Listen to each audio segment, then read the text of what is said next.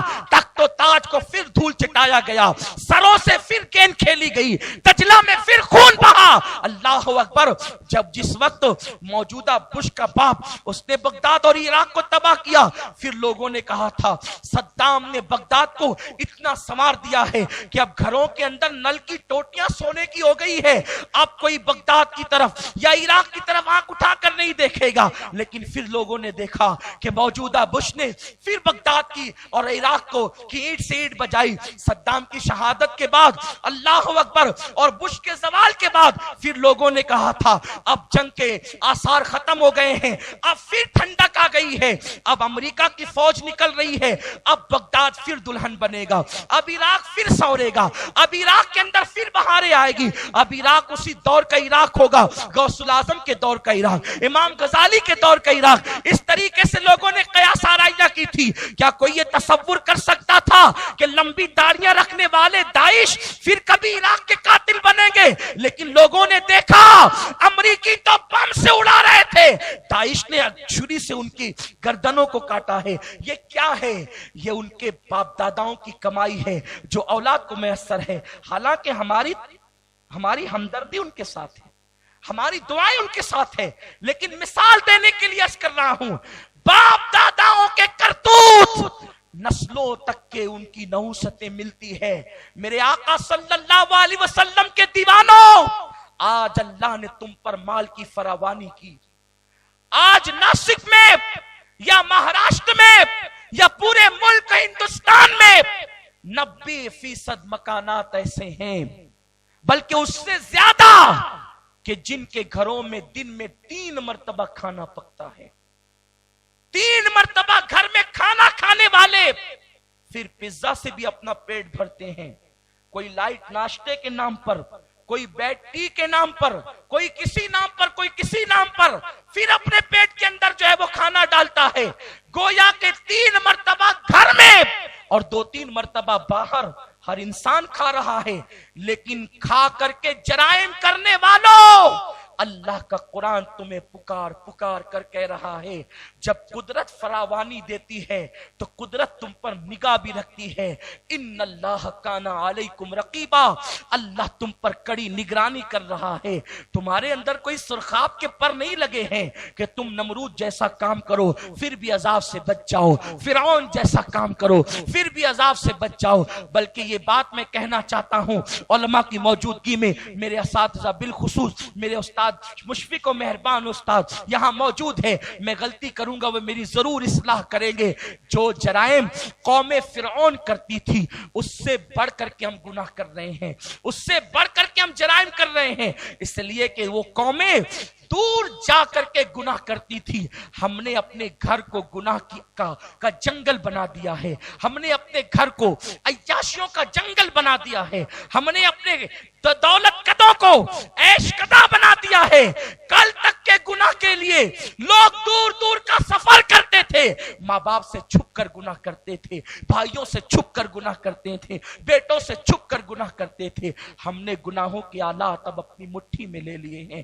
بہت دن تک کے یہ جرائم کی زندگی نہ کسی کی رہی ہے, نہ آپ کی ہماری رہے گی. ایک دن وہ ضرور آئے گا, یہ رات کی رنگینیاں تمہیں تمہاری قبر کی اجڑی ہوئی راتوں کو سے دو چار کر دے گی. یہ گناہ کی آبادیاں تمہیں مجرم بنا کر کے شہر خاموشہ تک لے کر کے جائے گی. یہی کچھ کم نہ تھا کہ ہم نے مسجد ویران کی, یہی کچھ کم نہ تھا ہم نے سودی کاروبار شروع کیے, یہی کچھ کم نہ تھا کہ ہم نے ماں باپ کی نافرمانی کی, یہی کچھ کم نہ تھا کہ ہم نے بیویوں پہ ظلم کیا. یہ جرائم ہی کم نہ تھے, لیکن یہودیوں کو دیکھ کر, مشرکین کو دیکھ کر اب تو ہم نے نئے نئے مشرکین کے تہواروں کو بھی اپنا تہوار بنا لیا. کوئی 31 نائٹ بنا رہا ہے, کوئی نیو ایئر منا رہا ہے. آخر میں تم سے پوچھنا چاہتا ہوں, اگر 31 نائٹ کا مطلب یہی تھا کہ ہم کسی مسجد کے کونے میں بیٹھ کر کے رو لیتے کہ اللہ میری زندگی کا 1 سال کم ہو گیا, اگر اس میں کچھ جرائم ہو چکے ہیں تو میں تیری بارگاہ میں توبہ کرتا, تو شاید یہ رات بھی نجات کی رات بن جاتی. لیکن 31 نائٹ کو ہم نے ہندوؤں سے سیکھا, یہودیوں سے سیکھا, نصارہ سے سیکھا, مشرکین سے سیکھا. کیا ہے یہ رات؟ یہ رات 3 چیزوں کے مجموعے کا نام ہے. ایک زنا, ایک میوزک, ایک شراب. بلکہ اگر اس کو یوں کہوں تو جسے آپ 3 شین کہہ سکتے ہیں, شراب, شباب اور شاعری. یہ 3 چیزوں کے مجموعے کا نام ہے 31 نائٹ. اب ان تینوں جرائم کو میں الگ الگ آپ کے سامنے پیش کروں گا کہ یہ ان میں سے ایک ہی جرم خدا کے غضب کو دعوت دینے کے لیے کافی ہے. تو ہم نے مزید اور 2 جرائم, وہ بھی ہماری لڑکیاں, ہمارے لڑکے, اللہ اکبر, کوئی بمبئی کا سفر کر رہا ہے, کوئی گوا کا سفر کر رہا ہے, کوئی مہابلیشور کا سفر کر رہا ہے. بلکہ اب تو ہندوستان کے مسلم نوجوانوں کا حال یہ, دبئی تک جاتے ہیں. 31 نائٹ سے پہلے پچھلے سالوں میں میں دبئی کے سفر پہ تھا, تو میں نے دیکھا کہ شہر دبئی کو بالکل دلہن کی طرح سجایا جا رہا. ہوٹلوں کے اندر بڑا اہتمام ہو رہا تھا. نے کہا یہ کیوں ہو رہا ہے, کوئی خاص بات ہے؟ تو لوگوں نے کہا نیا سال آنے والا ہے اور پوری دنیا کے عیاش دبئی میں جمع ہوں گے. دبئی کیا ہے؟ مسلم مملکت, اسلامی حکومت. یہ حال ہے. متحدہ عرب امارات جنہیں کہا جاتا ہے, 5 ملکوں کو جمع کر کے, اور اس کے لیے سب سے بڑی عیاش کا دبئی ہے. وہاں پر یہ سارے انتظامات ہو رہے تھے. نام نہاد سعودی حلیف, نام نہاد مسلم بادشاہ, مسلم حکمراں. ہم تو ایسے مسلم حکمرانوں پہ لعنت کرتے ہیں جو عیاشیوں کے لیے لوگوں کو دعوت دیتے ہیں. ارے مسلم حکمراں یہ کیا ہو سکتے ہیں؟ مسلم حکمراں تو وہ تھا جسے دنیا عمر ابن خطاب کہتی ہے. آج بھی ان کا نام آتا ہے تو عقیدتوں سے لوگوں کی گردنیں جھک جاتی ہیں. جس کا حال یہ تھا, اس مسلم حکمراں کے جبے پر پیون تو لگے تھے لیکن جرائم کے دھبے نہیں تھے. ارے جس کے نام سے مجرموں کے وجود کانپ جاتے تھے, مسلم حکمراں کہلانے کا حق ان کو تھا. لیکن ہمارے ساتھیوں نے بتایا کہ جس وقت 1 جنوری کی صبح طلوع ہوگی تو یہاں سے بوتلوں کے ڈرم خالی ہو کر کے نکلیں گے. اس لیے کہ اتنی شراب پی جائے گی کہ آج سے پہلے پورے سال بھر میں اتنی شراب کسی رات نہیں پی گئی. اتنی لڑکیاں لائی جائے گی کہ اتنی حسیناؤں نے دبئی کی سرزمین پہ کبھی قدم نہیں رکھا ہوگا. یہ اس ملک کی داستان ہے, آپ کا ملک بھی کم نہیں. بمبئی کے اندر لوگ اتنی شراب پیتے ہیں کہ ایک ٹیکسی والے نے مجھ سے کہا کہ 31 نائٹ میں ہم جب کسی کو بٹھاتے ہیں تو پہلے پیسہ لیتے ہیں, اس کے بعد ہم ان کو ٹیکسی میں بٹھاتے ہیں. میں نے کہا ایسا کیوں کرتے ہیں؟ کہا وہ اتنا شراب پی لیتے ہیں اور حسیناؤں پر اتنا پیسہ لٹا چکے رہتے ہیں کہ ان کو اپنی لاج میں جانے کے لیے ان کی جیب میں پھر پیسے نہیں رہتے. وہ ہماری ٹیکسی میں بیٹھ کر کے پھر اترتے ہیں اور دھینگا کرتے ہیں, مستی کرتے ہیں اور ہمیں پیسے نہیں دیتے. یہ حالت ہے, یہ صورتحال ہے. امت محمدیہ پر اجتماعی عذاب نہیں آئے گا لیکن انفرادی عذاب تو آئے گا. انفرادی عذاب میں یہ امت گرفتار ہو سکتی ہے. مطلقاً آپ کو کس نے کہہ دیا کہ آپ پر کوئی عذاب نہیں آئے گا؟ جس طرح اور امتیں اجتماعی طور پہ ہلاک ہوئی ہے, یہ امت اجتماعی طور پہ ہلاک نہیں ہوگی لیکن انفرادی طور پر یہ امت عذاب میں گرفتار کی جائے گی. اور جب میرا اللہ عذاب کا ارادہ کر لیتا ہے تو پھر وہ معصوم بچے, معصوم بمانے بے گناہ, معصوم اس معنی میں نہیں جس معنی میں شیعہ کہتے ہیں, بے گناہ معصوم بچے, پھر قدرت ان کو بھی عذاب میں گرفتار کر دیتی.